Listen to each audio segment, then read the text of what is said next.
नमस्ते नमस्ते। सर, हजुरको परिचय? म सन्तोष प्रकाश जोशी, डिलासिनी गाउँपालिका अध्यक्ष। एन्सेल फाउन्डेसनको आयोजना र एडसेन्स नेपालको इनिसिएसनमा डिलासिनी गाउँपालिकासँग सहकार्य गर्दै यो ट्रेन द टिचर्स प्रोजेक्ट चलिराखेको छ। यो के हो जस्तो लाग्छ हजुरलाई? यो यसको बारेमा केही बताइदिनुहोस् न। यो कार्यक्रम चाहिँ हाम्रो विद्यार्थी बाबु नानीहरूको सिकाइमा परिवर्तन गर्नको लागि गुणस्तरीय शिक्षा दिने भन्ने जुन पालिका सरकारको पनि आफ्नो एउटा धारणा छ, त्यसलाई सहयोग पुर्याउनकै लागि यो कार्यक्रम हो भन्ने मैले बुझेको छु। यो कार्यक्रमबाट हाम्रो इसिडीदेखि लिएर कक्षा 1-3 को एकीकृत पाठ्यक्रम र 4 देखि 10 सम्मको चाहिँ यो परियोजनामा आधारित चाहिँ पढाइहरू यसबाट हुनेछ र भोलिको दिनमा हाम्रो यहाँको विद्यार्थी भाइ बहिनीहरूले निजी विद्यालयहरूमा भइराखेकै तुलनामा अझ राम्रो चाहिँ शिक्षा उहाँले प्राप्त गर्नुहुनेछ भन्ने लाग्छ। 15 दिनसम्मको ट्रेन द टिचर्स कार्यक्रम चलिराखेको छ। विविध टिचर्सहरूलाई प्रधानाध्यापकज्यूहरूलाई तालिम पनि चलाइयो। सँगसँगै कक्षा कोठा सुपरिवेक्षण र अभिभावक शिक्षा कार्यक्रम चलेको छ। यो तीनैवटा कक्षा जुन सत्रहरू जुन चलेको छ, कार्यक्रम चलिराखेको छ, यसमा हजुरको मूल्याङ्कन के छ जस्तो लाग्छ? हाम्रा केही विषयहरू हामीले थाहा नपाएको कारणले गर्दा पनि कमजोरीको रूपमा रहिरहेको थियो। अब यो तालिम प्राप्त गरिसके पछाडि चाहिँ अपूर्ण रहेको कुरा उहाँले प्राप्त गर्नुभएको छ र अब जिम्मेवारी बोधका साथ आफ्नो कर्तव्यप्रति चाहिँ बढी केन्द्रित भएर उहाँहरूले काम गर्नुपर्छ। त्यसो भयो भने यो तालिमको पनि उपलब्धि हुन्छ भन्ने लाग्छ। यो ट्रेन द टिचर्स कार्यक्रमले डिलासिनी गाउँपालिकामा गुणस्तरीय शिक्षा निर्माण गर्नको लागि कतिको सहज अथवा प्रभावकारी भूमिका खेलेको छ जस्तो लाग्छ? यसले पक्कै पनि अब विद्यालय भनेको एउटा कुनै प्रको मात्रै अथवा शिक्षकको मात्रै अथवा कुनै विद्यार्थीको मात्रै भन्ने खालको बुझाइ थियो। त्यसो नभएर यो कार्यक्रमले चाहिँ विद्यार्थी, विद्यालय, शिक्षक र अभिभावक भनेको चाहिँ एउटा घरको पिलर जस्तो हो भन्ने यसले चाहिँ सन्देश दिएको छ। र विद्यालयमा चाहिँ नियमित उनीहरूको अभिभावकहरूको पनि भिजिट हुनुपर्छ र विद्यालयका समस्याहरू समाधान गर्नको लागि साझा सरोकारको विषय बनाएर स्थानीय सरकारको समेत संलग्नतामा भएका कमी कमजोरीलाई सुधार गर्दै लानुपर्छ भन्ने खालको देखिन्छ अहिले। अब यो कार्यक्रम समाप्त भइसके पश्चात पालिकाले गुणस्तरीय शिक्षा निर्माणको लागि आगामी योजनाहरू के छन्, केही बताइदिनुहोस् न। हामीलाई अब एडसेन्स नेपालको तर्फबाट पनि यहाँको विद्यालयहरूको गुणस्तर सुधार गर्नको लागि केही परियोजनाहरू अथवा केही कार्यहरूको टास्कहरू हामीलाई दिएको छ, क्रियाक्रम के गर्ने भनेर, त्यसलाई पनि हामी कार्यान्वयन गर्छौँ। त्यस्तै यो एन्सेल फाउन्डेसन र एडसेन्स को तर्फबाट यो जुन हाम्रो 15 दिनको कार्यक्रम भयो, यो बिचमा हामी आफूले पनि हामीले नजानेका कुराहरू पनि सिक्ने, थाहा पाउने एउटा खालको वातावरण पनि बन्यो जनप्रतिनिधिको रूपमा। र त्यसले गर्दाखेरि चाहिँ योजना निर्माणको क्रममा शिक्षालाई उच्चतः रूपमा प्राथमिकता प्रदान गरेर विद्यार्थी बाबु नानीहरूको भविष्य निर्माणको लागि हामीले अझै धेरै शिक्षाको क्षेत्रमा लगानी गर्नुपर्ने र भएका हाम्रा शिक्षकहरूलाई सँगै अभिभावकलाई पनि उहाँहरूका जिम्मेवारीका सन्दर्भमा तालिमहरू दिनुपर्ने कुरा जस्तो देखिन्छ। डिलासिनी गाउँपालिकामा जुन प्रगतिशील शिक्षा निर्माणको अभियान प्रारम्भ भएको भन्ने घोषणा गर्नुभएको छ। अब सम्पूर्ण शिक्षकहरू, त्यस्तै अभिभावकज्यूहरू र जनसमुदायहरूलाई हजुरले उहाँहरूलाई कसरी सम्बोधन गर्न चाहनुहुन्छ? हाम्रो विषय चाहिँ अब परम्परागत रूपमा पढाएर मात्रै त्यसको सार्थकता छैन। बाबु नानीहरूले कण्ठ गरेर परीक्षा दिएर पास हुनुभन्दा आफैले बुझेर सम्झेर विभिन्न क्रियाकलापहरूको माध्यमबाट, खेलको माध्यमबाट, नृत्यको माध्यमबाट, सङ्गीतको माध्यमबाट, समूह कार्यबाट, परियोजनाहरूको चाहिँ एउटा चाहिँ खोजमूलक अनुसन्धान गरेर जे उहाँहरूको सिकाइ हुन्छ त्योबाट नै उनीहरूको गुणस्तरमा चाहिँ सुधार आउँछ भन्ने लाग्छ। र यसले चाहिँ हाम्रो सामुदायिक विद्यालयहरूको गुणस्तर पनि पहिलाको भन्दा राम्रो हुँदैछ र हामी राम्रो गर्नको लागि सबै प्रतिबद्ध भएर जाँदैछौँ भन्ने एउटा यो सन्देश पनि हो। हाम्रो यो कार्यक्रमको सन्दर्भमा चाहिँ शिक्षाको क्षेत्रमा सुधार गर्नको लागि, प्रगतिशील शिक्षामा जानको लागि भौतिक पूर्वाधार निर्माणको कामसँगै मानसिक रूपले शिक्षक, अभिभावक र विद्यार्थीलाई पनि तयारी अवस्थामा राख्ने र आवश्यक पूर्वाधारको निर्माणसँगै आवश्यक पर्ने जनशक्तिको व्यवस्थापन वा जनशक्तिलाई दिनुपर्ने तालिमहरूका सन्दर्भमा पनि हामीले सँगसँगै लिएर जानुपर्छ। अन्तमा अब यो जुन कार्यक्रम 15 दिने तालिम कार्यक्रम सञ्चालन भइराखेको छ एनसेल फाउन्डेसन र एक्सचेन्ज नेपाललाई हजुरको तर्फबाट केही सन्देश दिनको लागि पनि म अनुरोध गर्न चाहन्छु। डिलासेनी गाउँपालिका यस्तो दुर्गम क्षेत्रमा एनसेल फाउन्डेसनले एक्सचेन्ज नेपाल मार्फत जुन यो कार्यक्रम कार्यान्वयन गर्यो म त्यसको लागि स्थानीय सरकारको प्रमुख हैसियतले उहाँहरूलाई सबैलाई धन्यवाद दिन चाहन्छु। र भोलिका दिनहरूमा पनि यो 15 दिनको तालिमले हामीलाई शिक्षाप्रतिको भोक जागृत गराएको छ र यो भोकलाई मेटाउनको लागि हामीले एकाकार भएर सामूहिक रूपमा सहकार्य गरेर हामीसँग भएका उपलब्ध स्रोत साधनहरूको अधिकतम उपयोग गरेर हामीले चाहिँ कार्यान्वयनको लागि हाम्रो तर्फबाट हामीले हात अगाडि बढाएका छौँ र सम्बन्ध सबै निकायहरूलाई सहकार्य गर्न समन्वय गर्न र उहाँहरूसँग भएको ज्ञान अनुभव र त्यो उहाँहरूको सिपलाई चाहिँ हस्तान्तरण गर्नको लागि पनि मैले अनुरोध गर्न चाहन्छु। त्यसमा स्थानीय सरकार सबै किसिमका सहजताको लागि तयार छ भन्ने कुराहरू राख्न चाहन्छु। हस् त, धन्यवाद। Thank you sir. नमस्कार सर, हजुरको परिचय एकचोटि दिइदिनुहोस्। म महादेव भट्ट, मेरो स्थायी ठेगाना बेतकोट 7 कञ्चनपुर र विगत 5 वर्षदेखि डिलासनी गाउँपालिकामा शिक्षा युवा तथा खेलको शाखा प्रमुखको रूपमा कार्यरत। यो ट्रेन द टिचर्स कार्यक्रम चलिराखेको छ सर, यो कार्यक्रमलाई हजुरले कसरी लिनुभएको छ र डिलासनी गाउँपालिकाको लागि शिक्षामा यसले कस्तो खाले प्रभाव पारेको छ जस्तो लाग्छ? डिलासनी गाउँपालिकाको शैक्षिक क्षेत्र अभिवृद्धिको लागि एउटा कोसेढुङ्गा नै मान्नुपर्छ। हामीले यो शीर्षक फरक भए तापनि टिचरहरूलाई ट्रेनिङ त विभिन्न तरिकाले गर्दै आएका थियौँ, तर यो टिचर ट्रेनिङ अन्तर्गतको पनि एउटा इनोभेटिभ या नवपरिवर्तनात्मक तरिकाले जुन विद्यार्थी र शिक्षक दुइटै सक्रिय हुने र अझ विद्यार्थी बढी सक्रिय हुने तरिकाले जुन यो टिचर ट्रेनिङको पाठो आएको छ, यसले गर्दाखेरि सम्पूर्ण विद्यालय र त्यो विद्यालयसँग जोडिएका अभिभावकहरूमा एउटा किसिमको नयाँ भावना सञ्चारित भएको महसुस गरेको छौँ। र अहिलेसम्म यसमा थप एउटा पाठो कस्तो रह्यो भने हामीले शिक्षक र प्रहरूलाई त जोड्न सकेका थियौँ, तर अभिभावकहरूलाई प्रत्यक्ष रूपमा यो ठुलो मात्रामा अभिभावकहरूलाई जोड्न सकेका थिएनौँ। त्यो यसको थप प्लस पोइन्ट भएको छ र जसले गर्दाखेरि अभिभावकहरू पनि केही सचेत भएको महसुस भएको छ। हजुरको जुन कार्यकक्षबाट डिलासनी गाउँपालिकाको विद्यालयलाई हेर्दाखेरि यो जुन कार्यक्रम सञ्चालन गर्नुभन्दा अगाडि उहाँहरूको के कस्तो समस्याहरू थियो र यो कार्यक्रमले उहाँहरूलाई कसरी चाहिँ इम्प्याक्टफुल बनाएको छ जस्तो लाग्छ? यो कार्यक्रमले खास जुन प्रोजेक्ट बेस्ड टिचिङ र लर्निङ प्रोसेसमा योभन्दा पहिला त्यति एक्टिभ हुनुहुन्न थियो र यसले गर्दाखेरि अलिकति प्रोजेक्ट मोडलमा टिचिङलाई लग्ने कुरा पनि भयो।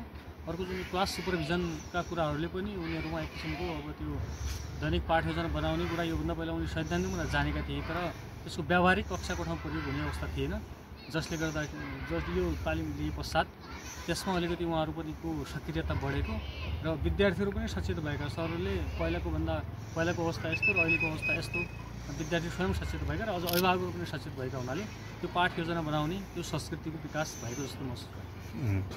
अब यो कार्यक्रमबाट धेरै नै यो प्रगतिशील शिक्षा निर्माणको योजना बनेको छ र सँगसँगै अब डिलासनी गाउँपालिकालाई प्रगतिशील शिक्षा निर्माण गरौँ भन्ने हजुरको जुन यो अभियान छ, यो अभियानमा अब आगामी दिनहरूमा हजुरहरू कसरी चाहिँ अगाडि बढाउँदै हुनुहुन्छ?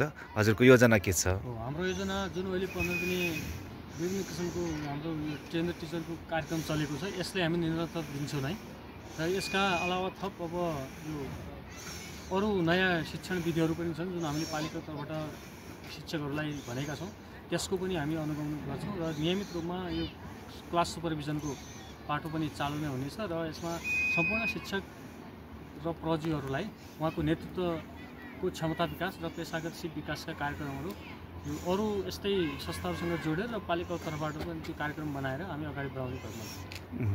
अनि विषयगत कमिटीहरू हजुरले गठन गरेर राख्नुभएको छ, यसलाई अगाडि लानको लागि कस्तो खाले योजना रहेको छ? विषयगत योभन्दा पूर्व हामीले एउटा एजुकेसनल डिलासनी एजुकेसनल न्युज भन्ने एउटा त्यो ग्रुप क्रिएट गरेर त हाम्रा शैक्षिक गतिविधिहरू प्रकाशन हुन्थे नै। अब जुन विषयगत रूपमा यो समिति नै गठन भएको छ, ती प्रत्येक विषयको शिक्षकहरूलाई एक आपसमा अन्तर्क्रिया गर्नको लागि र एक अर्काले कुराहरू त्यो लर्निङ सेयरिङ गर्नको लागि यसले सहज हुने हामीले महसुस गरेका छौँ। र अहिले हामीले 1-2वटा मात्रै विषयको 2-3वटा खास गरी विषयको बनाएका छौँ र यसले अब सबै मेजर 5वटा विषयहरूको नै सेपरेट ग्रुप डिभाइड गर्ने र तिनले आफ्नो ग्रुपमा हुने कुनै नयाँ कुराहरू या पाठ्यक्रमका कुराहरू या शिक्षण सामग्रीका कुराहरू त्यस्ता कुराहरूलाई एक आफ्नो सिकाइ लर्निङको लागि एउटा प्लेटफर्म निर्माण गर्नको लागि अरू समूहलाई पनि हामी इन्करेज गर्छौँ त्यो ग्रुप फर्मेसनको लागि। अब अन्तमा एक्सचेन्ज नेपाल र एन्सेल फाउन्डेसन सँगसँगै अब डिलासैनी गाउँपालिकाको जनसमुदायलाई शिक्षाको तर्फबाट हजुरको सन्देश के छ? सर्वप्रथम त अब एन्सेल फाउन्डेसन र एक्सचेन्ज नेपालले जुन ट्रेन द टिचरको अभियान सुदूरपश्चिमको दुर्गम जिल्ला बैतडी जिल्लाको पनि दुर्गम पालिका डिलासैनीलाई छनौट गरिदिनु भएकोमा डिलासैनी गाउँपालिका शिक्षा शाखा र मेरो व्यक्तिगतबाट हार्दिक धन्यवाद तथा कृतज्ञता व्यक्त गर्न चाहन्छु। र आगामी दिनमा पनि हाम्रो यो सुरुवात, यो अभियानको सुरुवात भएको छ र आगामी दिनमा यो तरिकाले मात्रै नभएर अर्को कुन मोडालिटीबाट हुन्छ सहकारी गर्न सकिन्छ त्यो सहकारीको लागि अनुरोध गर्दै योभन्दा थप शैक्षिक विकासको लागि हामीले गर्न सक्ने पहल, गाउँपालिकाले गर्न सक्ने पहल र एन्सेल नेपाल र यो एक्सचेन्ज नेपालको साइडबाट गर्न सकिने के कति गतिविधिहरू छन् हामी एक आपसमा समन्वय र सहकारी गरेर अगाडि बढाउने सोचमा छौँ र त्यसका लागि योजना निर्माण गर्ने क्रममा छौँ। धन्यवाद सर। धन्यवाद।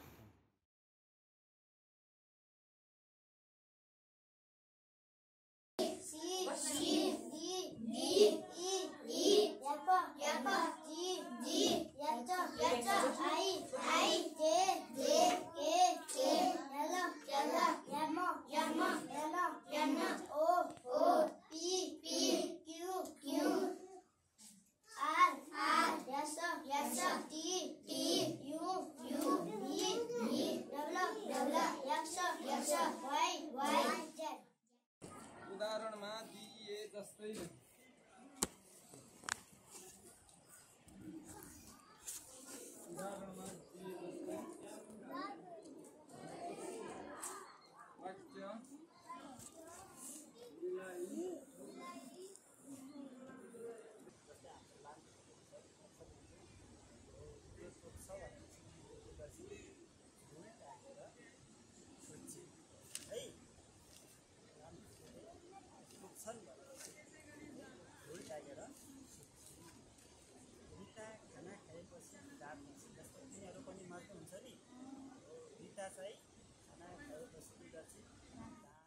Every week has 7 days.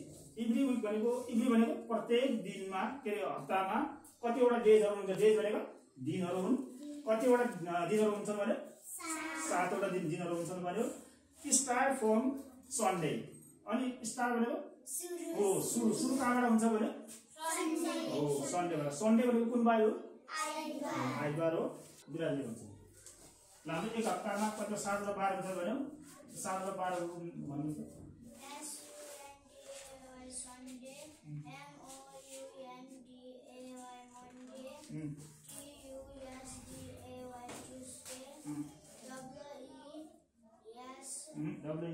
WEDY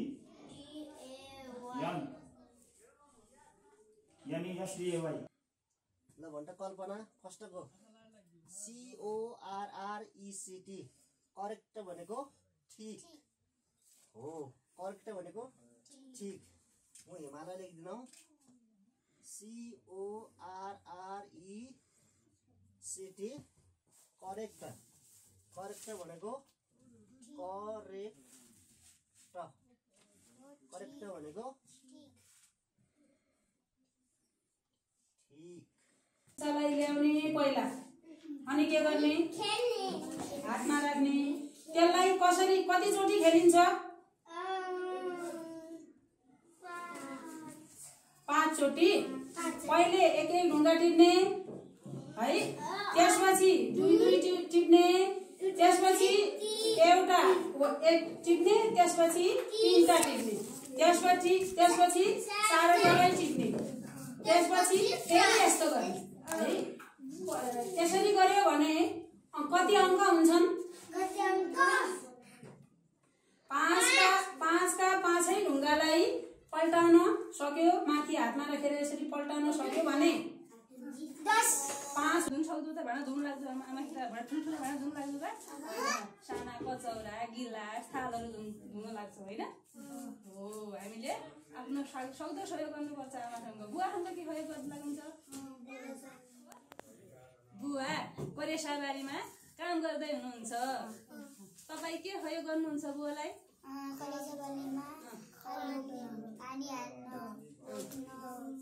बुवालाई पानीको तिर्खा लाग्यो भने के गर्छौ? पानी ल्याउने, पानी खाने, केरा खाने, झाडु लगाउने,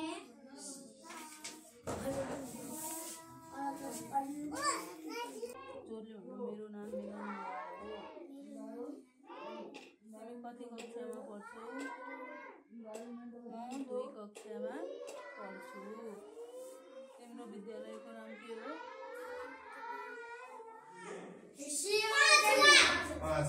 तब छ 2ले 10 को स्थानको संख्यालाई अनि 2ले 3 अर्थात् 100 को स्थानको संख्यालाई चाहिँ के गर्ने त? गुणन गर्ने।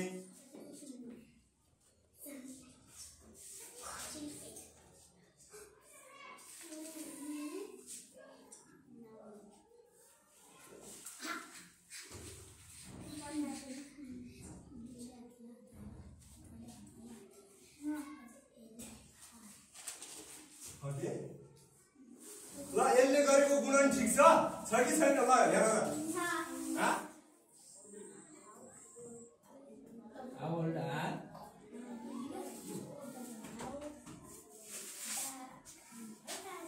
How old are you, Anil?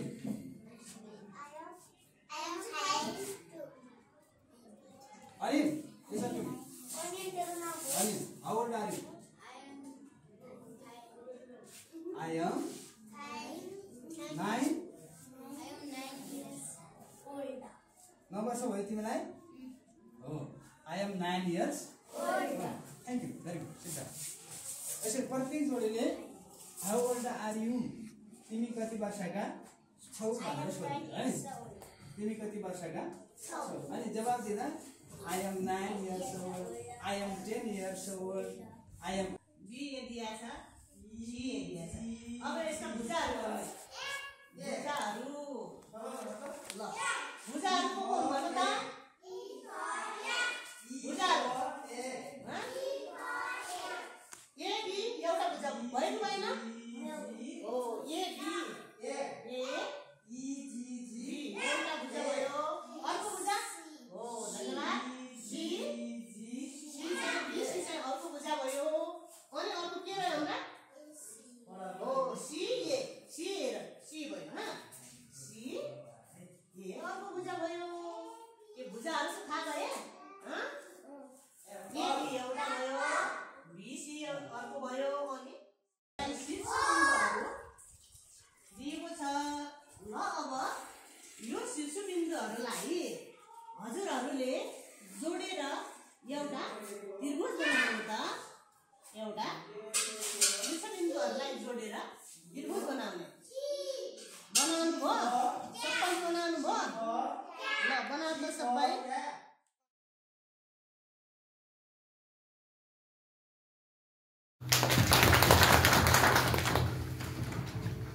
सधैँ भैरव बोरा उपाध्यक्षज्यूलाई विशिष्ट अतिथिको आसन ग्रहण गर्दछु। साथै श्री कृष्ण कुमार धामीज्यूलाई पनि अतिथिको आसन ग्रहण गरिदिनु अनुरोध गरेको। श्री नवराज घरडीज्यूलाई पनि अतिथिको आसन ग्रहण गरिदिनुको लागि अनुरोध गर्दछु। श्री रघुवीर बोराज्यूलाई अतिथिको आसन ग्रहण गरिदिनुको लागि अनुरोध गर्दछु। श्री महादेव भट्टज्यूलाई आसन ग्रहण गरिदिनुको लागि अनुरोध गर्दछु।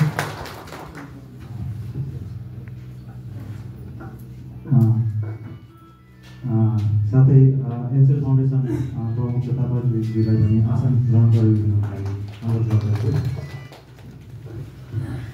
श्री विकास महर्जनज्यू सहकर्ताज्यूलाई पनि आसन ग्रहण गरिदिनुको लागि अनुरोध गर्दछु। नमस्ते। श्री नरी बोर्ड पत्रकार महासङ्घ बैतडी अध्यक्षज्यूलाई पनि आसन ग्रहण गरिदिनुको लागि अनुरोध गर्दछु। श्री लोकेश साहु पत्रकारज्यूलाई पनि आसन ग्रहण गरिदिनुको लागि अनुरोध गर्दछु। श्री गौरव चन्द रेडियो शमशेर बैतडी बाट हुनुहुन्छ, उहाँलाई आसन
भयो, कम्प्लिट भयो। अङ्क राख्न सुरु भयो। टिमवर्क भयो, मिलेर भयो। हजुरको पार्टिसिपेट है, एकजना साथीले जोड्दै जाउँ, राख्दै जाउँ, पहिला राख्दै जाउँ।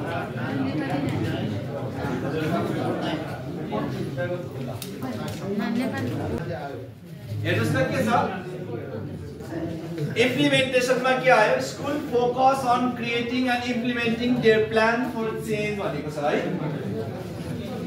योसँग म्याचिङ भयो कि भएन, एन्सर मिल्यो कि मिलेन, हजुरले गर्नुभएको मिल्यो कि मिलेन चेक गर्नुहोस् है ल।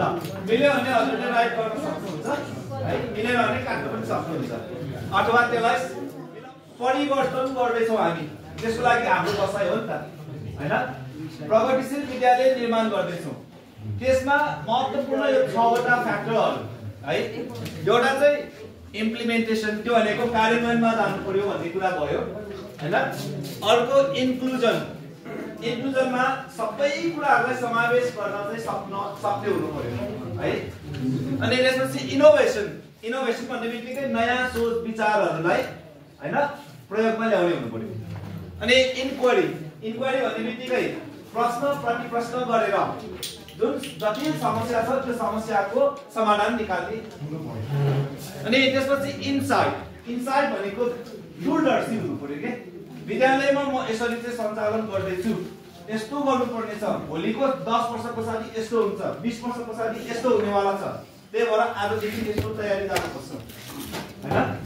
अनि त्यस पछाडि अर्को इन्ट्रोस्पेक्सन भनेर भन्छ, यसमा चाहिँ अब हामीले स्कुलको दूरदर्शितालाई हैन क्रिया कार्यको रूपमा कोलाबोरेट गरेर अगाडि गर्नुपर्छ है हामी यस्तो बनाउँछौँ भन्ने कुरा अनि त्यस पछाडि त्यसलाई प्रयोगमा लाने भयो प्रयोगमा लगिसकेपछि इनसाइडमा चाहिँ त्यहाँ इम्प्रुभमेन्ट भइराखेको छ के सिकाइ भइराखेको छ मूल्याङ्कन गरेर चाहिँ अब थप अगाडि काम कसरी जाने भन्ने सोचमा आउनुभयो भने त्यो चाहिँ के हुन्छ त इनसाइड है सो यो 6 वटा चाहिँ थ्योरी हो यो सिद्धान्त हो यो 6 वटाको सिद्धान्तमा आधारित भएर हजुरले स्कुलको चाहिँ योजना बनाउनु भयो भने डेफिनेटली प्रोग्रेसिभ स्कुल बन्छ बुझ्नुभयो नि है यसको आधार हो के यो त्यही भएर अब हजुरहरू चाहिँ स्कुलको लिडर हुनुहुन्छ सो स्कुलको हजुरको स्कुल कसरी राम्रो बनाउने भन्ने कुरा चाहिँ अब हजुरले चाहिँ तय गर्नु पर्यो र जहाँसम्म मलाई लाग्छ अब हजुरले चाहिँ यसको लागि चाहिँ एउटा कार्यपत्र तयारी गर्नुस्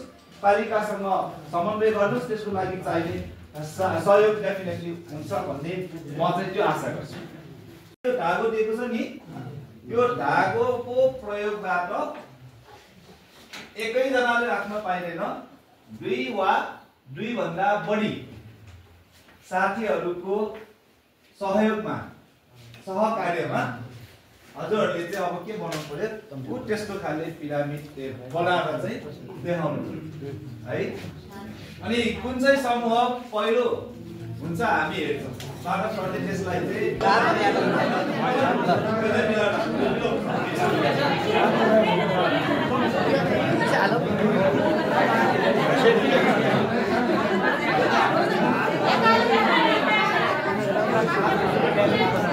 सहभागिता भएन है सहभागिता सबैको चाहिन्छ फेरि सहभागिता सबैको चाहियो है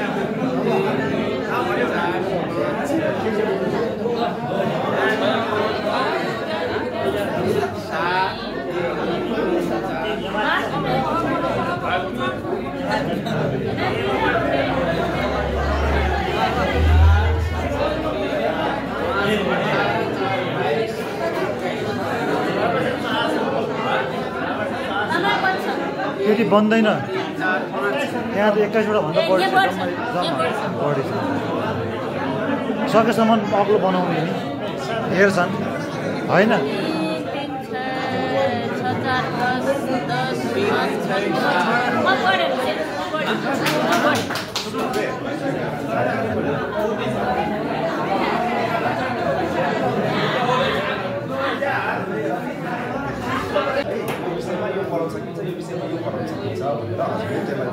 जोड्नु होला अनि हजुरको चाहिँ यो थिम चाहिँ के भन्नु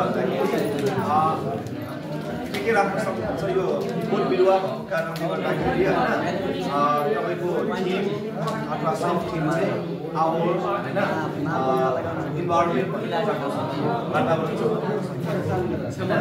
अथवा त्यहीसँग रिलेटेड तपाईँको होइन प्लान्स एराउन्ड होइन कम्युनिटी भनेर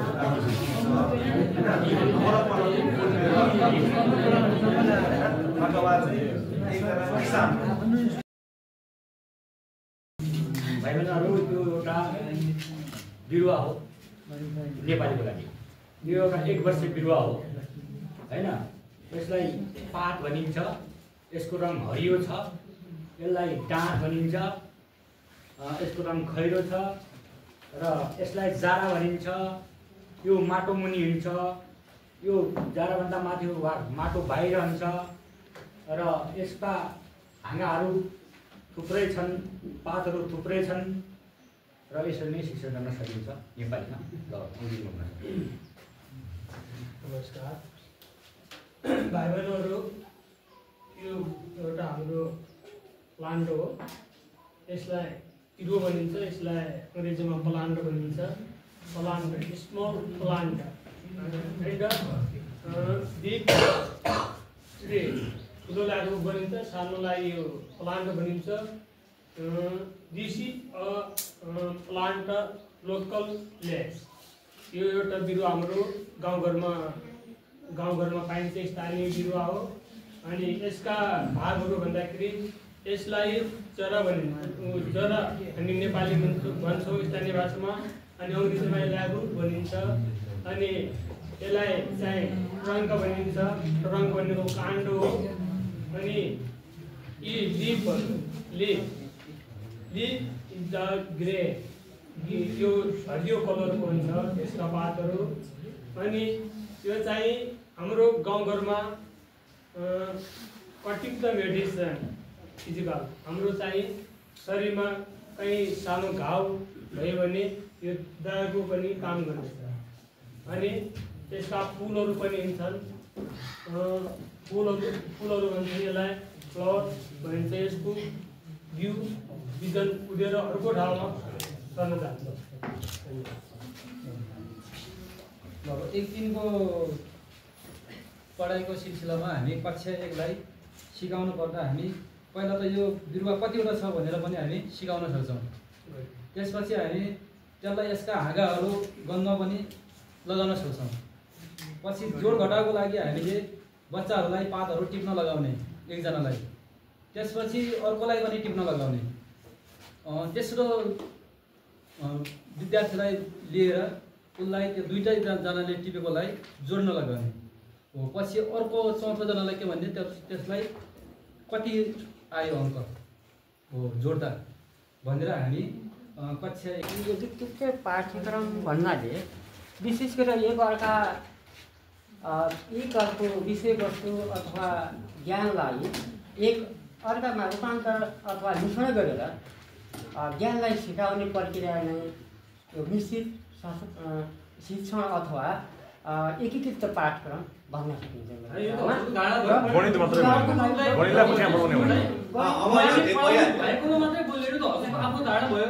अबको ग्रुपले के गर्नु होला, ग्रुप नम्बर 2 ले यहाँ प्रस्तुतीकरण गर्ने बेलामा या सेरोफेरो पढाउने बेलामा उहाँले ल्याएको सामग्रीलाई कसरी प्रस्तुत गर्नु उहाँको मात्रै टिप्पणी गर्नु होला, आफ्नो धारणा राख्नु। यो त हजुरले पढाउने बेला राख्नु। Good morning class, thank you, sit down. Thank you sir. हिजो हामीले के पढेका थियौँ? म र मेरो परिवार भन्ने पाठ हैन। हिजो हामीले के पढेका थियौँ? त्यसमा एउटा जुनु भन्ने केटी थियो, जुनुको परिवारमा को बस्थे?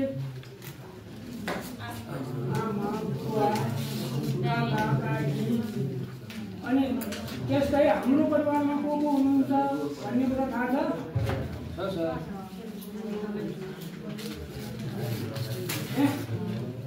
किन त्यो कागज त्यागेर ल हेर त्यस्तो गर्नुपर्छ र त्यो च्यात्नु हुँदैन। हामीले यसमा हामीलाई लेख्न चाहिन्छ, यसबाट हामीले ज्ञान लिनुपर्छ, ठुलो मान्छे बन्नुपर्छ।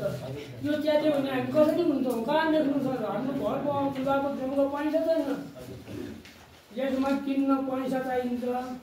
आफूलाई समय बर्बाद गयो, भोलि राम्रो मान्छे बन्न सकिँदैन नि। हजुर सर। यसरी च्यात्नुपर्छ र आजदेखि च्यात्ने। अरे के हो यस्तो कागज? ल हेर बदमास, कागज च्यात्ने हो र? होइन सर, त्यतिकै पाएको भन्नेहरू हुन्छ यो पाएको होइन। यसरी अरूलाई हाल्ने च्यात्ने कागज च्यात्नु पर्दैन। हामीले यसमा हामीले लेख्नलाई चाहिन्छ हाम्रो जीवन यसैसँग सम्बन्धित छ। ल हेर त किताब च्यात्नुपर्छ, किताबबाट कति ज्ञान गुण सिक्नुपर्छ, त्यो पनि थाहा छैन। ल आइन्दादेखि नच्यात्नु होला है।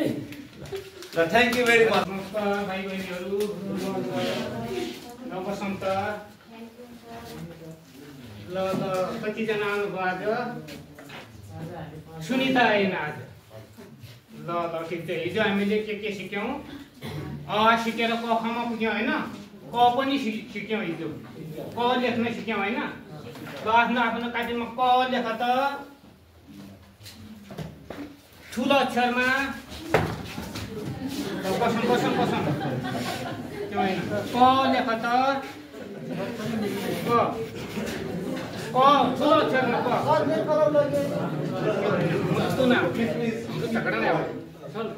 नदिने मात्रै हो। ठुलो अक्षरमा लेख त।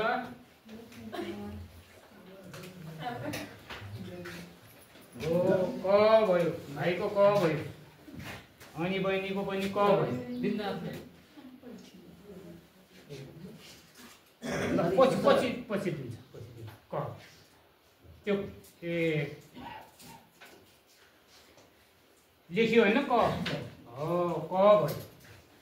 म भाइलाई पनि यो दिने, म तिमीलाई अफिसबाट 2टा दिन्छु पछि ल्याएर, म दिन्छु नि अर्को दिन्छु फेरि, हो म दिइहाल्छु नि अर्को दिन्छु फेरि। ल लेख त भाइ।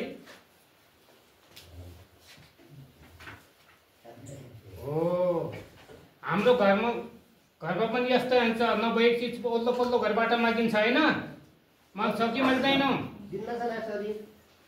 ल दिने दिने पछि भइहाल्छ, पछि 2टा ल्याइदिन्छु म अफिसबाट होइन। ल सबको क भयो होइन। हो यसरी चाहिँ सामान चाहिँ आदान प्रदान भइरहन्छ हाम्रो गाउँघरमा पनि। घर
ल हेर्नुहोस् है, हुनेछ यस एक्ज्याक्टली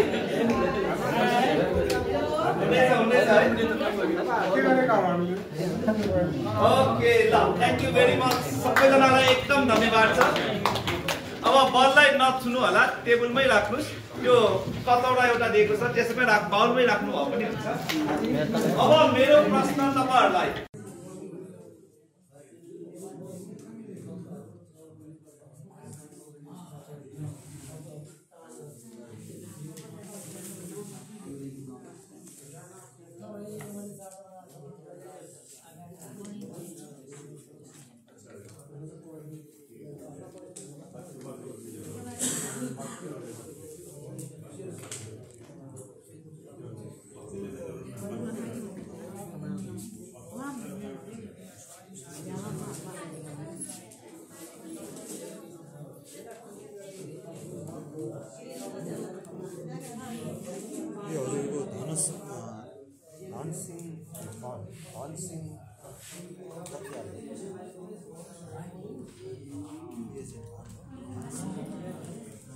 That's it.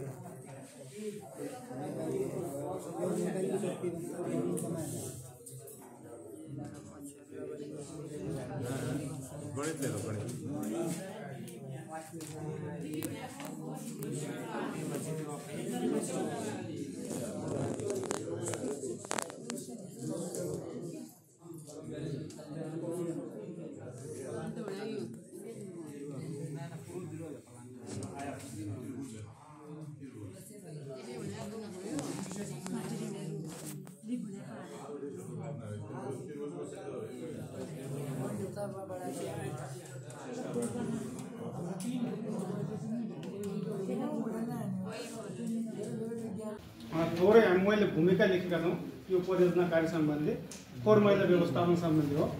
यो परियोजना कार्य बढ्दो सहरीकरण तथा अव्यवस्थित बजारीकरणका कारण उत्पन्न फोहोर मैला व्यवस्थापनसँग सम्बन्धित छ। हाम्रो चारैतर्फदेखि नै ठोस फोहोरले वातावरण प्रदूषण गर्नुको साथसाथै यसले हाम्रो सभ्यतामाथि पनि प्रश्न खडा गर्दछ।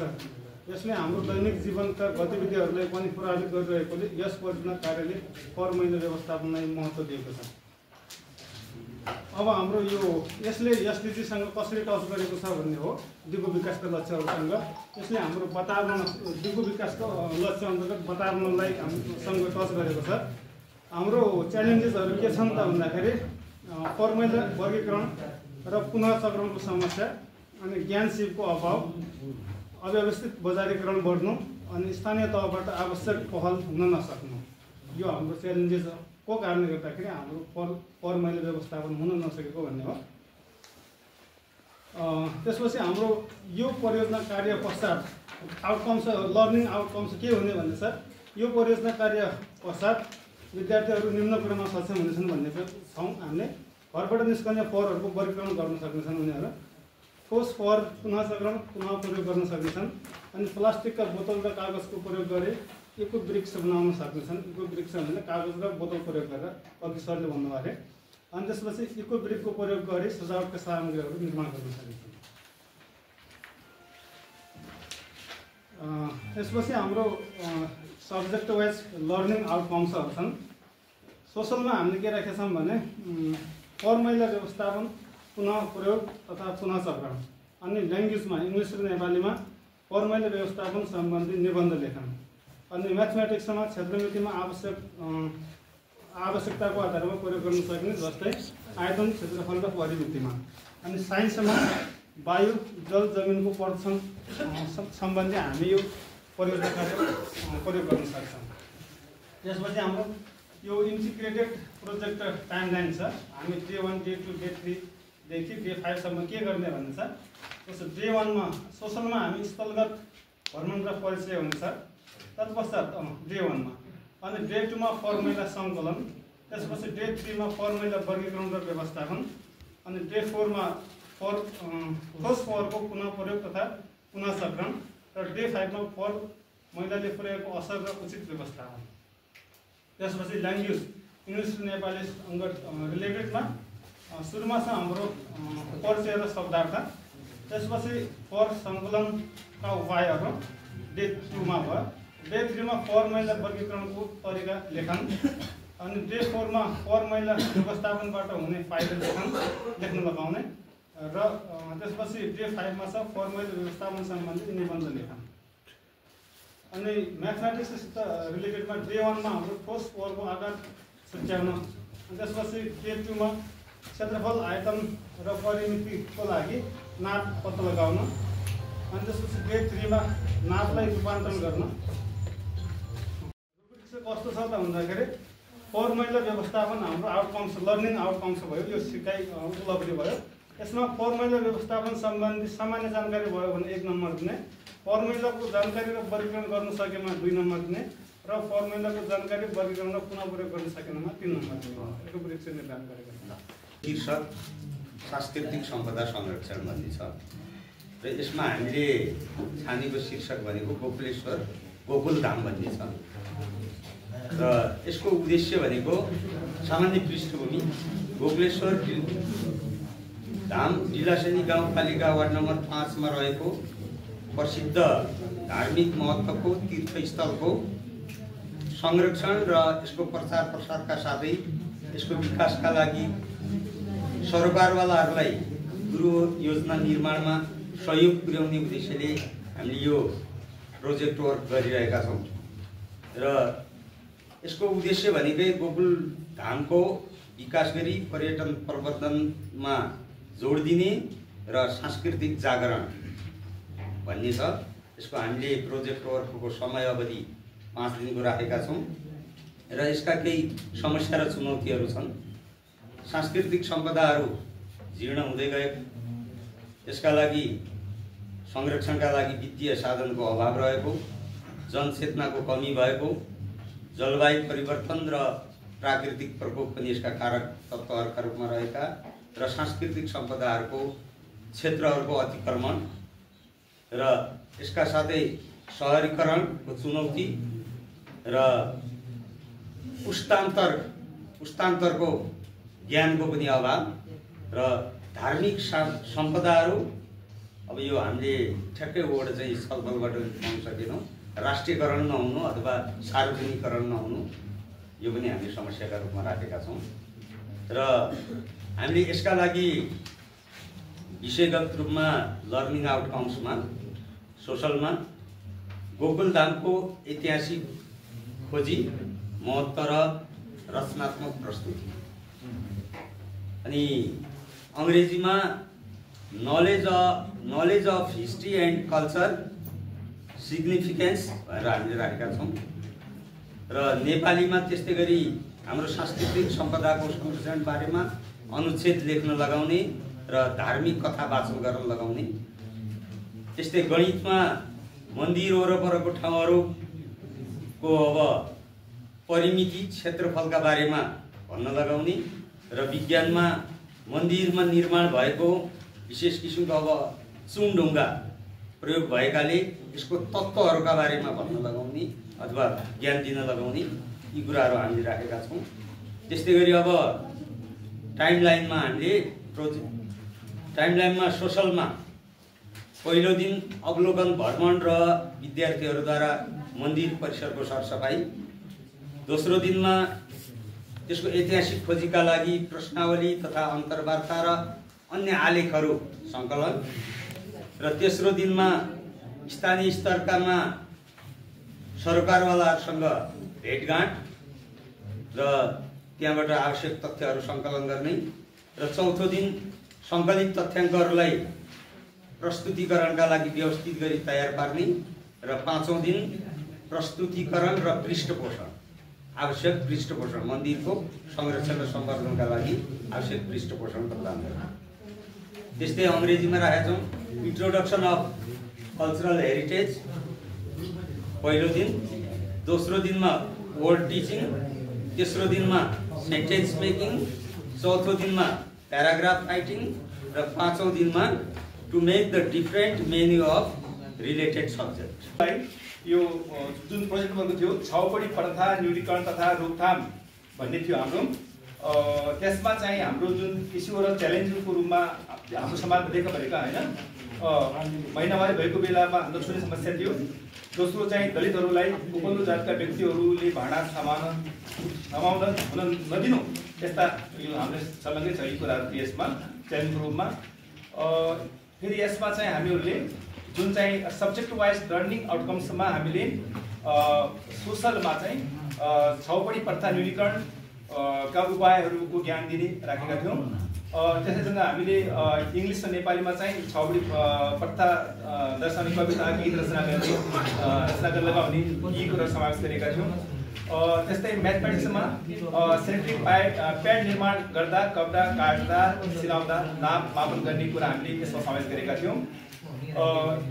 यसै गरी साइन्समा चाहिँ सेनेटरी प्याड निर्माण गर्न लगाउने भनेर हामीले चाहिँ यसमा यी कुरा उल्लेख गरेका थियौँ। यसै गरी सब्जेक्ट वाइज लर्निङमा चाहिँ सोसलमा चाहिँ पहिलो दिन अन्तर्क्रिया गर्ने, दोस्रो दिन जनचेतना जगाउने कार्यक्रम गर्ने, तेस्रो दिन जनचेतना कार्यपूर्वक कार्यक्रमलाई नियन्त्रण दिने र चौथो दिनमा चाहिँ छाउपडी प्रथा न्यूनीकरण गर्ने उपायहरू अपटाउन लगाउने र यो भन्ने हाम्रो थियो र पाँचौँ दिन हामीले न्यूनीकरण गर्न लगाउने भन्ने हाम्रो यो थियो हाम्रो योजना यसमा। त्यस्तै अब यसमा इङ्ग्लिस र नेपालीको लागि अन्तर्क्रियाबाट प्राप्त निष्कर्षका आधारमा सन्देशमूलक गीत निर्माण, गीतमा शब्द लय आदि मिलाउने यो दोस्रो दिनको थियो।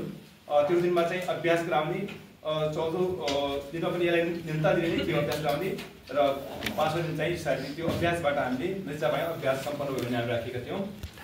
म्याथमेटिक्समा प्याडको आँकाको नाप लगाउने, प्राप्त नापका आधारमा कपडा काट लगाउने, सोही अनुसार सिउन लगाउने, अभ्यास गराउने होइन यी कुराहरू थियो। पाँचौँ दिनमा त्यो सम्पन्न हुने कुरा त्यहाँ मैले हामीले उल्लेख गरेका छौँ। र साइन्समा चाहिँ प्याड सम्बन्धी अन्तर्क्रियामा भन्दाखेरि छलफल गर्ने, प्याड निर्माण गर्ने व्यक्तिको सहयोग दिने, प्याड बनाउन लगाउने, प्याड बनाउन होइन त्यसरी निर्णय दिने चौथो दिन पनि यी कुराहरू समावेश थियो। र अन्तमा रुब्रिक्समा हामीले चाहिँ यो साइन्स विषय हामीलाई सरले नै विवाद गर्नुभयो साइन्स विषय तपाईँहरूको रूपमा पऱ्यो भनेर मापनको परिचय र एकाइ लेखेमा हामीले 1 नम्बर दिने सरी यसमा त मैले गल्ती गरेँ हाम्रो शीर्षक चाहिँ मापनको परिचय र एकाइ लेख्न सक्नेछ भन्ने चाहिँ हाम्रो लर्निङ आउटकम थियो। त्यसमा चाहिँ मापनको परिचय मात्र दिन सकेमा 1 नम्बर, मापनको परिचय र एकाइमा के अवस्था दियो भने 2 नम्बर र मापनको परिचय र एकाइ शुद्ध लेखेमा 3 अङ्क दिने भन्ने हामीले यो रुब्रिक हाम्रो चाहिँ विषयवस्तुमा स्थानीय उत्पादनमा हाम्रो गौरव भन्ने शीर्षक अन्तर्गत चाहिँ टाइटल लिएको थियो कि मकैको खस्टाबाट सुकुल बनाउने भन्ने र यसमा चाहिँ अस्थानीय सामग्रीबाट चाहिँ सुकुल बनाउन सिकाउने र कठिनाइहरू नयाँ प्रविधिको अभाव अथवा मलघात बिरुवा आदि इत्यादिको भन्ने थियो र यसो मकैको खस्टाबाट चाहिँ सुकुल बनाउनेमा चाहिँ विद्यार्थीहरूले यो क्रियाकलाप गरिसकेपछि निम्न कार्यमा चाहिँ सक्षम हुनेछन्। मकैको खस्टाको परिचय दिन र मकैको खस्टाबाट चाहिँ सुकुल बनाउन सक्षम हुनेछन् र यस अन्तर्गत अब सामाजिकमा चाहिँ सुकुललाई चाहिँ उत्पादन गरी बजार व्यवसाय गर्न चाहिँ सकिन्छ भन्ने कुराको धारणा लिन, सुकुल सम्बन्धी चाहिँ अब संवाद गरी यसको महत्त्व चाहिँ दर्शाउन नेपालीमा त्यसरी सिकाइन्छ। अनि म्याथको कुरा गर्ने हो भने सुकुलबाट बनेको आयताकार समतलीय र आकृतिहरूको धारणा चाहिँ सिक्न सकिनेछ र यसै क्रममा विज्ञानतिर जाने हो भने वनस्पति अब त्यो खोस्टा चाहिँ वनस्पति हो र वनस्पति सम्बन्धी बारेमा चाहिँ धारणा लिन सकिन्छ र अब यसको चाहिँ अब पहिलो दिनमा चाहिँ अब सोसियलको लागि चाहिँ खोस्टा चाहिँ सङ्कलन गर्ने, दोस्रो दिन चाहिँ बनाउन लगाउने, प्रदर्शनी गर्न लगाउने, अवलोकन र निष्कर्षमा चाहिँ पुग्ने, त्यस्तै गरी अब वाद विवाद गर्न चाहिँ तयारी गर्ने नेपालीमा होइन, वाद विवादको चाहिँ सुरु गर्ने, वाद विवाद चाहिँ को निचोड निकाल्ने, निष्कर्ष निकालेर बुझागत रूपमा चाहिँ नेपालीमा यसको चाहिँ महत्त्व चाहिँ दर्शाउने भन्ने चाहिँ थियो। अनि म्याथमा त्यो सुकुलबाट चाहिँ बन्ने सामग्रीहरू सङ्कलन गर्ने, प्रदर्शन गर्ने, के कस्तो आकृति बन्छ छलफल गर्ने, निष्कर्षमा पुग्ने र अनि चाहिँ अन्तिममा चाहिँ प्रतिवेदन चाहिँ तयार गर्ने र त्यस्तै साइन्समा चाहिँ सुकुलको अवलोकन गर्ने र त्यसको चाहिँ अवलोकन गरिसकेपछि प्रयोग गर्ने र प्रयोग गरिसकेपछि हामीले चाहिँ यसरी चाहिँ बनाउन सकिन्छ भन्ने चाहिँ लास्ट अङ्क निष्कर्षमा चाहिँ निकाल्न सकिन्छ भन्ने धारणा दिन सक्छौँ। अनि यो रुबिक्सको कुरा गर्दाखेरि जस्तै हामीले म्याथको बनाएका थियौँ, अब त्यो सुकुलको चाहिँ अब त्यो सुकुल बनाउँदाखेरि आयताकार सतह बन्न सक्ला, वृत्ताकार सतह बन्न सक्ला र आयताकार सतह र वृत्ताकार सतहको चाहिँ चिन्न सक्यो भने विद्यार्थीलाई 1 अङ्क दिने, अनि त्यसमा सक्षम भयो भने दोस्रोमा चाहिँ आयताकार वस्तुको नाप लिन सक्यो भने 2 नम्बर दिने र नाप लिइसकेपछि आयताकार वस्तुको चाहिँ परिमिति र क्षेत्रफल चाहिँ निकाल्न पनि सक्षम भयो भने त्यसलाई चाहिँ 3 नम्बर दिने भन्ने चाहिँ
गुड ल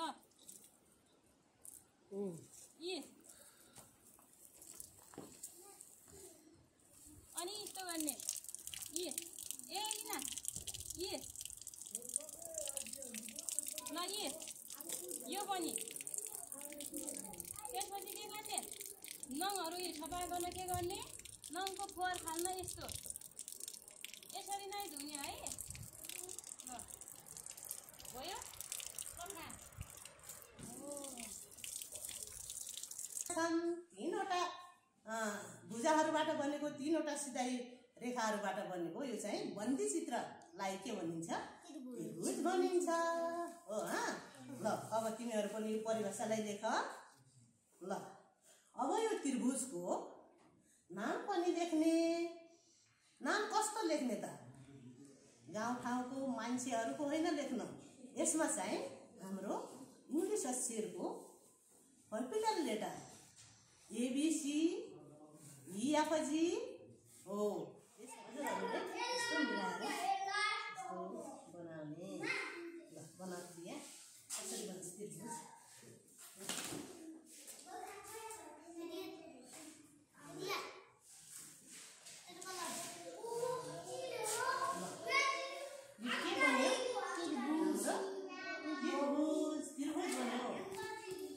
त्रिभुज बन्यो यसमा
यसरी के बन्ने रहेछ हाम्रो त्रिभुज बन्ने रहेछ तीनवटा शीर्षबिन्दु तीनवटा भुजा मिलेको बन्दी चित्र बन्द छन् न एक खुला छ त कहाँ छैन बन्दी चित्रलाई के भनिन्छ त्रिभुज भनिन्छ हो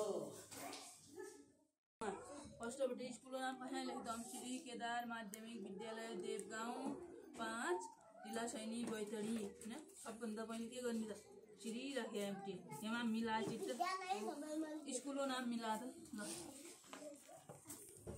हम कहाँ लेख्छौँ श्री मिलाए हैं फर्स्टमा के लेख्छौँ सब हमाको हेरेको चित्र हो ल मिला फर्स्टमा के अक्षर लेख्छौँ ल सब हेरौँ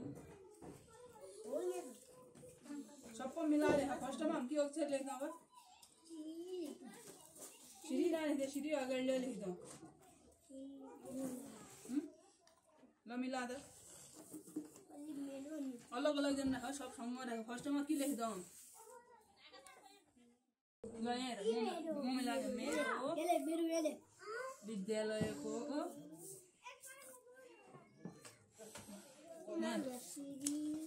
नाम श्री केदार माध्यमिक विद्यालय देवगाउँ जिल्ला सैनी 5 अर्को चित्र ल 5 हो ल ठिक छ यसो त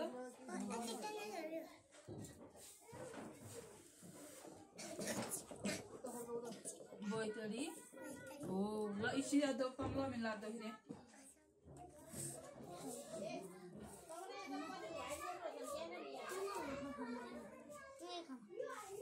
मेरो विद्यालयको नाम के अनुसार छ श्री आगन राख्ने आइला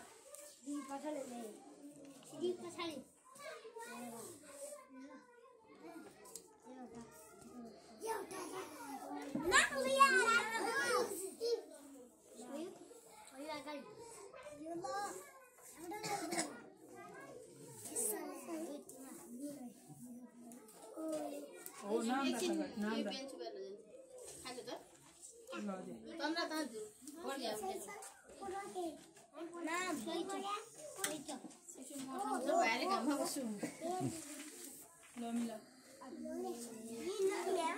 देवगाउँ अगाडि कहाँ देवगाउँ लास्टमा न त नि विद्यालयको छ नाम ला नाम लेख्यो चिट्टा कहाँ छ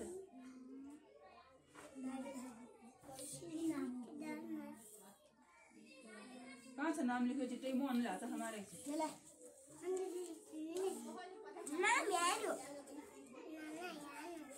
नाम हो त अब छ श्रीला श्री लेख्यो कहाँ छ केदार कहाँ छ बैतडी लास्टमा नि अब केदार ला केदार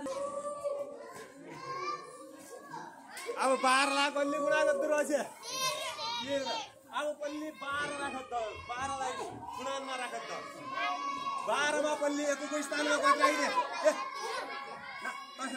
पल्ली मेरो कुरा सुन पल्ली 12 मा एकको स्थानमा कति छ 2 छ या मैले एकको स्थानमा 2 गुणा राखे अनि 10 को स्थानमा कति छ 1 छ भने या 1 गुणा राखे ल हेर यसरी राखे नि त अब यो एकको स्थानको भयो यहाँ हेर यो चाहिँ 10 को स्थानको संख्या लाई हामीले कति गुणा गर्दछ कति छ 13 ले अब एकको स्थानमा कति छ 3 अझ एकको स्थानमा 3 ठुला राख्दैछ हेर त 1 2 3 अनि 10 को स्थानमा कति छ 1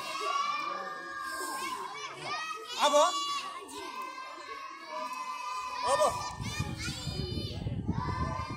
ल हामीले हेर त यो कति हो एक कि 2 12 यो एक कि 3 13 हो नि त 12 लाई हामीले कतिले गुणा गर्दछ यहाँ हेर यसलाई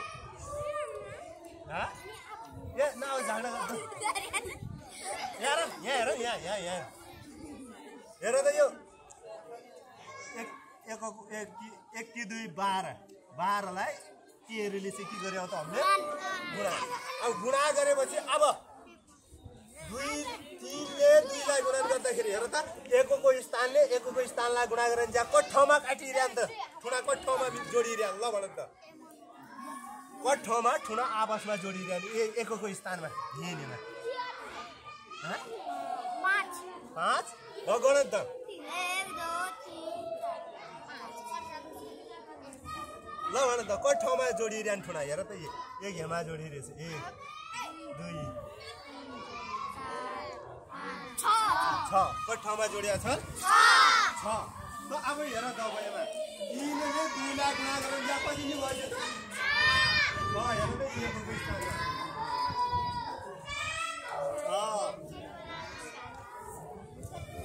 अब त हामीले अब 6 यसलाई हामीले एकको स्थानलाई गुणा गर्यौं अब एकको स्थानले अब 10 का स्थानलाई गुणा गर्दछ कति भयो 1 2 3 यहाँ छन् अनि यहाँ छ कि 10 को स्थान त यहाँ कति छन् 2 कति नि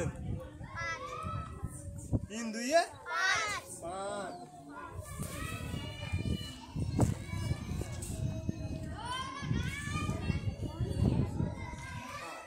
अब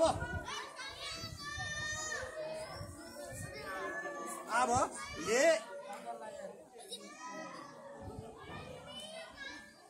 एकको स्थानले दोस्रोको स्थानले दोस्रोको स्थानलाई गुणा गरेर जेमा कति ठाउँमा काटिएको छ त एक ठाउँमा मात्रै जोडिएको छ नि त जोडिन्छ कति त एक एकम हेर त यो 12ले 13 लाई गुणा गरेर यहाँ कति आउनु गयो 156 कति आशा सोधौँ साथीलाई जोरले जोरले जोरले कन्ट्रोल भाषण हैन है सोधौँ होल्ड अरि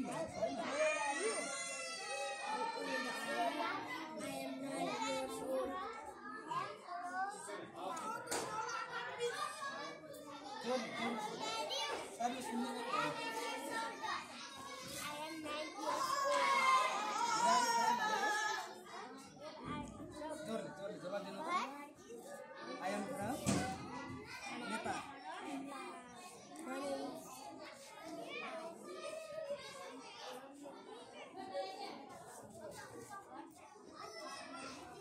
Where are you from?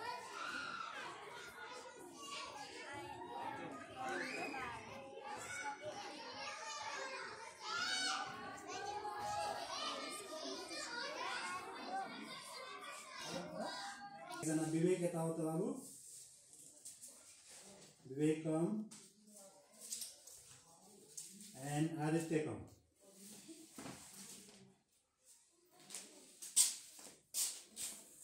हामी पहिला सिधा रेखा के हो भन्ने कुरालाई सिकाउँछौँ त सिधा रेखा के हुनेछ भन्ने कुरालाई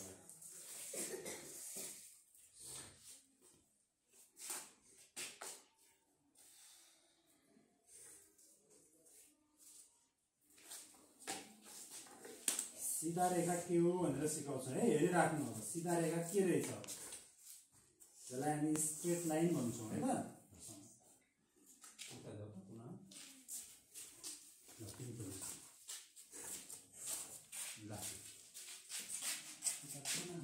ल तल राख भुइँसम्म राख त सीधा बनाउने कसरी सीधा बनाउँछौ त गुड भेरी गुड ल यो बेन्चका सबैजना उठेर आऊ त त्यहाँ यो बेन्चलाई यो सम्बोधन र यो सीधा रेखामा उभियो त पहिला यसरी यसरी उहाँ अध्यक्षजीको अगाडि हेरेर उता हाम्रो चेयरपर्सन हो चिन्नुहुन्छ नि हामीले कतिचोटि क्वेसन सोधेका छौँ हाम्रो पालिका अध्यक्षको नाम के हो उहाँ हो नि है त ल अब यो सीधा रेखामा हिँड्दै जाऊ त हिँड्ने सीधा रेखामा हिँड्ने ल टर्न ब्याक पछाडि फर्काउ त हो ल जाँदै गर हिँड्दै गर ल ल फेरि वन्स अगेन टर्न ब्याक ल यसलाई हामी अब के भन्ने रहेछौँ त ल go back your seat please sit down there ल गो ल यहाँ हेर्नु है सबैले अब सीधा रेखा भने के रहेछ भन्ने कुरा जटिल छ त गाह्रो मानेको सीधा भनेको कुनै एउटा बिन्दुबाट कुनै एउटा बिन्दु अर्को बिन्दुसम्म सीधा तरिकाले तानिएको रेखालाई चाहिँ के भनिने रहेछ त सीधा रेखा भनिने रहेछ नामै सीधा रेखा छ त्यसमा हामीले धेरै के भन्नु छ हो यसलाई अङ्ग्रेजीमा बोल्दा के भनियो त स्ट्रेट लाइन्स भनियो के सीधा रेखा भन्यो ल अब कसैले नबुझेको छ भने फेरि सोध्न पनि मिल्छ है सीधा रेखा भने के रहेछ त कुनै एउटा बिन्दु जस्तो आदित्य एउटा बिन्दुबाट अर्को बिन्दु भने उता विवेक पनि अर्को बिन्दु छ गए सीधा गएर बनेको रेखालाई के भन्ने रहेछ त सीधा रेखा भन्छ है त स्ट्रेट लाइन छ जस्तो तिमीहरूले यसरी हिँड्यौ नि यो सिधा हिँडिरहेको छौ त हैन हो यसैलाई चाहिँ के भनिन्छ त सीधा रेखा भनिन्छ ओके थ्यांक यू ओके ल यसरी यही छोड अब हेर है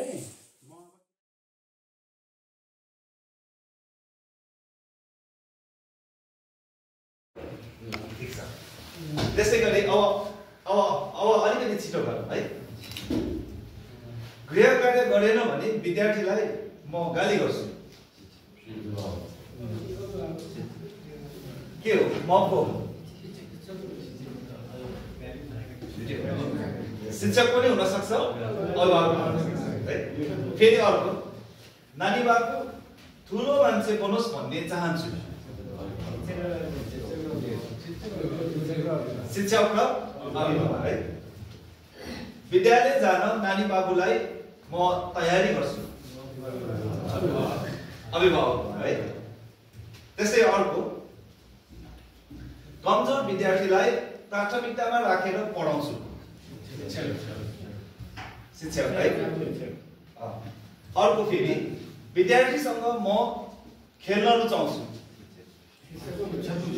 शिक्षक अभिभावक पनि हुन सक्छ है मेरो गुरुआमाले भनेको मात्र ठिक हो भन्ने म ठान्दछु विद्यार्थी बेलुका नानी बाबुसँग खेल्छु र दैनिक संवाद गर्छु अभिभावक अब अर्को म धेरै व्यस्त छु नानी बाबुलाई गृह कार्य तथा समय दिन गाह्रो छ अभिभावक है त्यसै गरी अर्को मेरो माग पूरा नभएको खण्डमा म धेरै रुन्छु झगडा गर्छु रिसाउँछु विद्यार्थी हो अब फेरि अर्को विद्यालयबाट नै गृह कार्य गराइदिए मलाई धेरै सजिलो हुन्छ भनेर म सोच्छु म ठान्छु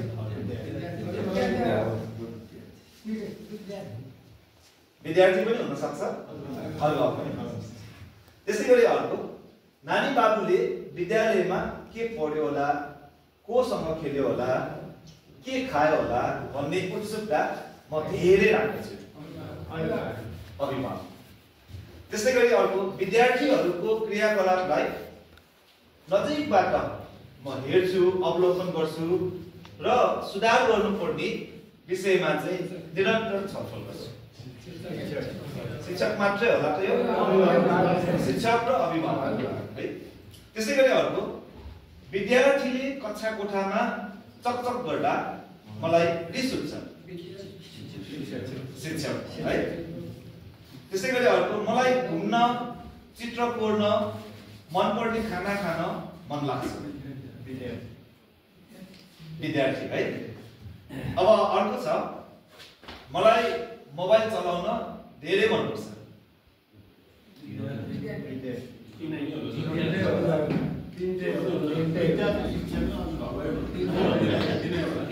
दिनै होला है अर्को विद्यालयले भने जतिकै पैसा तिरेको छु हैन त्यसैले मेरो नानी बाबुको पढाइ राम्रो गर्ने जिम्मेवारी सबै विद्यालयको नै हो भन्ने सोच राख्दछु म बिहानदेखि बेलुकासम्म विद्यार्थीहरूसँग व्यस्त हुन्छु र खाजा पनि राम्रोसँग खान पाउँदिन शिक्षक विद्यार्थीको घाउ चोटपटक लाग्दा अथवा केही नराम्रो दुर्घटना हुँदा अभिभावक र प्रिन्सिपलको गाली खान्छु शिक्षक हो है नयाँ कुरा भन्नुपर्ने केही छैन बालबालिकाको समग्र विकास गर्नको लागि हामीले अहिले जुन सामुदायिक विद्यालयको शैक्षिक व्यवस्था सुधारको जुन सन्दर्भ लिइराखेका छौँ परिवार र समुदायको जीवनको सुधार उन्मुख बनाउनको लागि र सन्तुलित समाज निर्माण गर्नको लागि हामी एकै ठाउँमा उभिनु जरुरी छ बालबालिकालाई शिक्षामा बालबालिकाको शिक्षामा हामी पनि अभिभावकहरू हामी आफ्नो एउटा उहाँहरूको लागि शिक्षक हो त्यस कारणले गर्दाखेरि उहाँहरूको घरको वातावरण बनाइदिने काम चाहिँ अभिभावकको जिम्मेवारी हो बच्चालाई अनुशासन सिकाउने मूल्य मान्यताहरू सिकाउने संस्कार सिकाउने कुरामा अभिभावकहरूको महत्त्वपूर्ण भूमिका हुन्छ स्कुलमा पढ्दै गरेको एउटा बाबु नानीले मार्क्स कति ल्यायो कुन ग्रेडमा पास भयो बेग्लै कुरा हो तर सभ्य एउटा नागरिक बनाउनको लागि चाहिँ हामी सबै पक्षको त्यति नै महत्त्वपूर्ण जिम्मेवारी हुन्छ भनेर यो कार्यक्रमको आयोजना गरिएको र मलाई विश्वास छ हामी सबै अभिभावकहरू शिक्षक शिक्षिकाज्यूहरू विद्यालय व्यवस्थापन समिति हामी स्थानीय सरकार अथवा विज्ञ साथीहरू हामी सबैको सामूहिक एकताबाट सामूहिक प्रयत्नबाट हामीले सोचेको निर्माण एउटा समाजको निर्माण चाहिँ हामी गर्न सक्छौँ भन्ने ध्येयका साथ यो कार्यक्रमको आयोजना गरिएको छ। के कमी छ कस्तो छ भन्ने कुरो त्यसमा छ, त्यो सबैले बुझ्नुपर्ने अभिभावक शिक्षक विद्यार्थीले बुझ्नुपर्ने कुरो रहेछ। अब त्यही भएर अगाडि बढ्नुपर्छ भन्ने मलाई राम्रो लाग्यो। ढिलासैनी गाउँपालिकाले जुन अहिले यो कार्यक्रम यहाँ भइराखेको छ होइन, यसलाई हजुरले कसरी लिनुहुन्छ र अगाडि बढ्नको लागि यसले कतिको सहज? ढिलासैनी गाउँपालिकाले अहिले जो शिक्षामा ल्याउनु भएको जो सिकाइहरू छ धेरै राम्रो लागेको छ। यो शिक्षा पहिले भइदिएको भए अहिले यो अवस्था आउने थिएन भन्ने जस्तो लाग्छ मलाई। राम्रो लागेको छ, ठिक छ, त्यस्तै गर्दै गर्नु भन्ने लाग्छ। धन्यवाद। यति हो अभिभावक शिक्षा कार्यक्रम हजुर राम्रै लाग्यो। अब जो कुराहरू भन्यो, जो सिस्टमहरू बतायो होइन, त्यो चाहिने राम्रै लाग्यो। लागु गरेपछि लागु राम्रै भयो भने राम्रै हुन्छ। अब यो कुराहरू सब सुन्दाखेरि राम्रै लाग्यो। ढिलासैनी गाउँपालिकाले पनि राम्रै सोच्नु भएको छ। त्यो चाहिने जो हाम्रो पहिलाको पुरानो सिस्टमहरू थियो त्यो सिस्टम चाहिने जो हजुरले बताउनु भए अनुसार जो नयाँ सिस्टम छ त्यो चाहिने राम्रो लाग्यो मलाई। त्यो चाहिने नयाँ सिस्टम भनेको कस्तो खाले? नयाँ सिस्टम चाहिने हाम्रो पढाउने जो समूहमा पढाउने चाहिने जो सिस्टम थियो त्यो चाहिने ठिक लाग्यो। अर्को कुरा चाहिने विद्यालयहरूमा जस्तै गएर अब अहिले त बोर्डिङहरू छ, अनेक चिजहरू छ। अब जोसँग पैसा छ त्यो त बोर्डिङमा पढाउँछ आफ्नो केटाकेटीहरूलाई। जोसँग पैसा छैन उसले के गर्ने? अब सरकारी स्कुलहरूमा जो शिक्षा छ अब त्यसलाई राम्रो तरिकाले अब शिक्षकहरूले पढाइदिया भयो होइन, बच्चाहरूलाई राम्रो हुन्थ्यो। अब मिल्न सबै समूहहरूले शिक्षकले अभिभावकहरूले मिलेर होइन बच्चाहरूलाई हेऱ्यो भने हुने हो। तर शिक्षकहरूले पनि राम्रो तरिकाले पढाइदिया भए। अब मिडियम इङ्ग्लिस सानै अहिले तलैदेखि होइन, अब राम्रै थियो। अभिभावकको भूमिका हजुर अब अभिभावकले पनि चारैतिर ध्यान गर्नु पऱ्यो, हेर्नु पऱ्यो होइन। अब जस्तै विद्यालयमा केटाकेटीहरू पढ्दैछ कि छैन होइन, शिक्षकहरूले पढाउँदैछ कि छैन भन्ने कुरा अभिभावकले पनि हेर्नु पऱ्यो होइन। कम्प्लेन गर्नु पऱ्यो, अनेक चिज गर्नु पऱ्यो, बल्ल हुन्छ। अब लाथालिङ्ग छोडेर त हुँदैन होइन। त्यो पुरानो जस्तो छैन सिस्टम। अब हरेक चिज चाहिने परिवर्तन हुँदैछ होइन, हरेक चिज चाहिने देशमा परिवर्तन हुँदैछ भने त्यही अनुसार मलाई अब के जो यहाँले भन्नुभएको छ, यहाँ सिकाउनु भएको छ त्यो सबै कुरा अब ठिकै छ होइन। अब यहाँ लागू गर्नु पऱ्यो सर। त्यो विज्ञहरूले आएर यहाँ 2-4 दिनको अब यो दिएर भएन कि यहाँको जनताले भनौँ, यहाँको विद्यार्थीले, यहाँको टिचरहरूले, यहाँको जो यहाँका अब शिक्षितहरू छन् तिनीहरूले पनि लागू गरिदिनु पऱ्यो होइन। अब खालि नत्र हजुरले आएर गरेको पनि केमा गयो त फेरि होइन सर। खालि देशको ढुकुटी मात्र जान्छ जान्छ होइन, खेर जान्छ। तर यो लागू हुनु पऱ्यो, जहाँमा पनि लागू भइदिएपछि राम्रो। हामी वहाँ गएर के भन्छ भने यस्तो यस्तो गर्नु पर्यो, नानीहरूलाई अभिभावकले टिचरले नानीहरूलाई राम्रो यो तरिकामा गएपछि राम्रो हुनेछ भन्ने प्रभाव दिन्छ।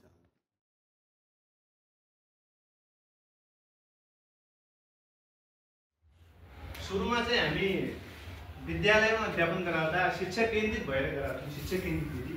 तर हामीले यो ट्रेनिङ लिइसकेपछि हामी विद्यार्थी केन्द्रित विधि भएर हामी विद्यार्थीहरूलाई अध्यापन गराउन सफल भएका छौँ।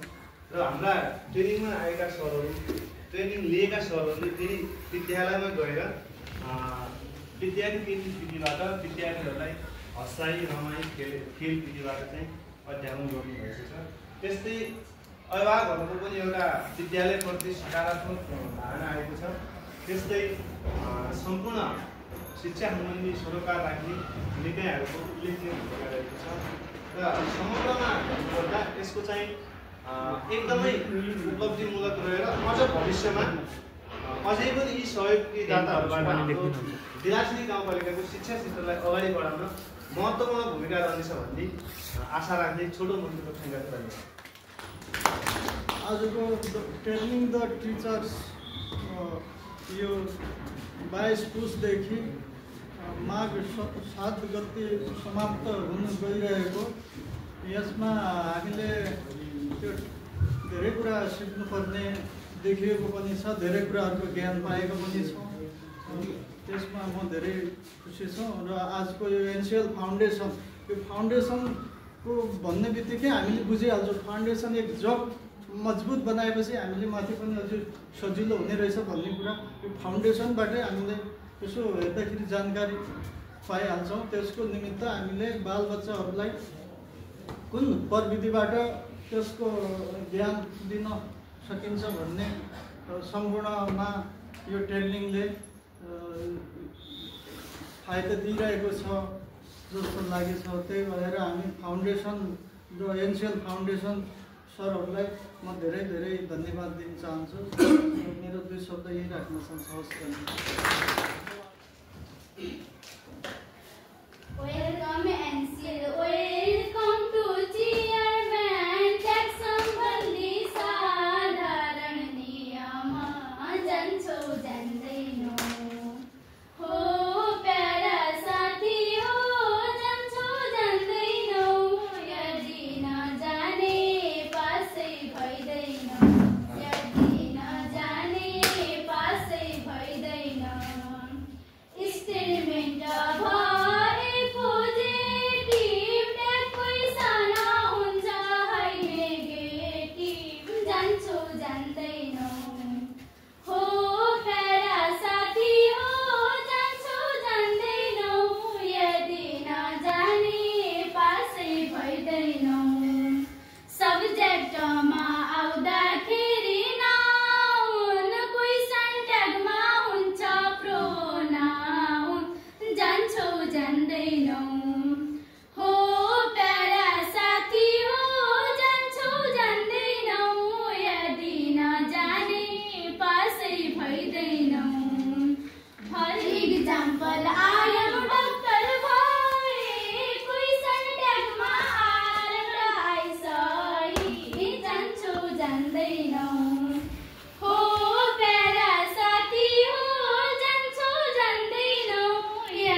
एउटा ढिलासनी गाउँपालिकामा आएर एउटा नयाँ शिक्षाको नयाँ ट्रेक खोलिदिनु भएकोमा म यो फाउन्डेसन नेपालका सर र एनसिएल फाउन्डेसनका सर र एडचेन्ज नेपालका सरलाई हृदयदेखि धन्यवाद दिँदै यो कार्यक्रमलाई सञ्चालन गर्नको लागि जुन विशेष पहल गर्नुभएकोमा गाउँपालिका अध्यक्षलाई पनि धेरै धेरै धन्यवाद दिँदै मेरो सानो मन्तव्य अन्त्य गर्दछु।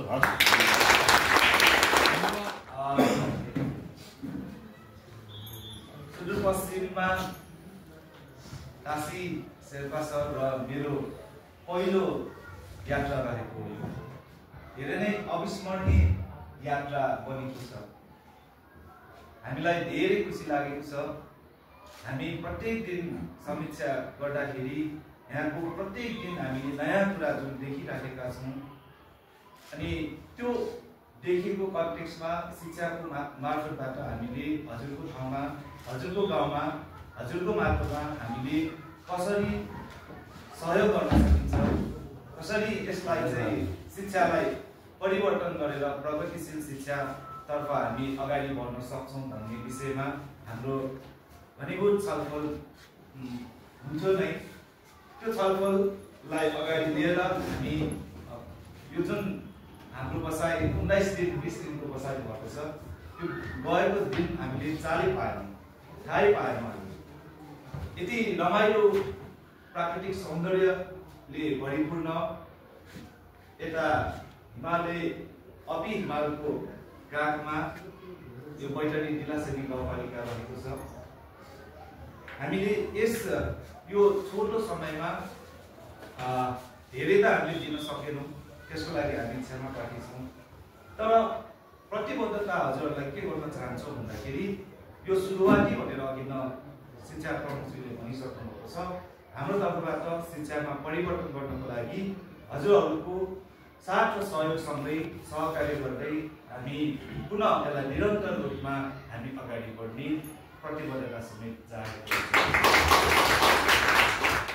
विज्ञको हिसाबले काशी शेर्पाज्यूले यो जो कार्यक्रमको संयोजक पनि हुनुहुन्छ उहाँले समन्वय गरिरहनु भएको थियो र शिक्षा शाखाको तर्फबाट महादेव सर लगायत रोस्टरका सरहरूसँगको यो 15 दिनको यो तालिमको अवधिको दौरानमा उहाँले ट्रेन द टिचरले नै एनसिएल फाउन्डेसनबाट उपलब्ध गराइएको यो नोटबुकमा उहाँले धेरै सुझावहरू दिनुभएको छ।